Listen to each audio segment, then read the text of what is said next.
ಉರ್ವಾರುಕ ಅಂದರೆ ಸೌತೆಕಾಯಿಯನ್ನು ಬಲಿ ಕೊಡೋದು, ನಿಂಬೆಹಣ್ಣನ್ನು ಬಲಿ ಕೊಡೋದು. ನಿಂಬೆಹಣ್ಣಲ್ಲಿ ನಿಜವಾಗ್ಲೂ ಅದರಲ್ಲಿರುವಂತಹ ಒಂದು ಬೀಜಗಳು ಇರಲಿಲ್ಲ ಅಂತ ಹೇಳಿದ್ರೆ ಸತ್ತ ಮನುಷ್ಯನನ್ನು ಮತ್ತೆ ಬದುಕಿಸುವಂತಹ ಮೃತ್ಯುಂಜಯ ಸಂಜೀವಿನಿ ವಿದ್ಯೆಗೆ ಒಂದು ತಾಂತ್ರಿಕ ವಸ್ತು ಆ ನಿಂಬೆಹಣ್ಣು.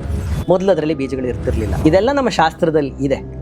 ಆಮೇಲೆ ಇನ್ನೊಂದು ವಿಷಯ, ನೀಲವಂತಿಗೆ ಅಂತ ಒಂದು ಪುಸ್ತಕ ಇದೆ.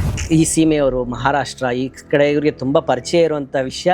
ಇದನ್ನು ತುಂಬ ಈಗೊಂದು 1 ವರ್ಷ 2 ವರ್ಷದ ಹಿಂದೆ ತುಂಬ ಜನ ಇಂಟರ್ನೆಟ್ಟಲ್ಲಿ ಹುಡುಕಿದಂಥ ತಂತ್ರ ಪುಸ್ತಕಗಳಲ್ಲಿ ಇದು ಫಸ್ಟ್. ಯಾಕಪ್ಪ ನೀಲವಂತಿಗೆ ಅಂತ ಹೇಳಿದ್ರೆ, ಇದೊಂದು ಶಾಪಗ್ರಸ್ತ ಪುಸ್ತಕ.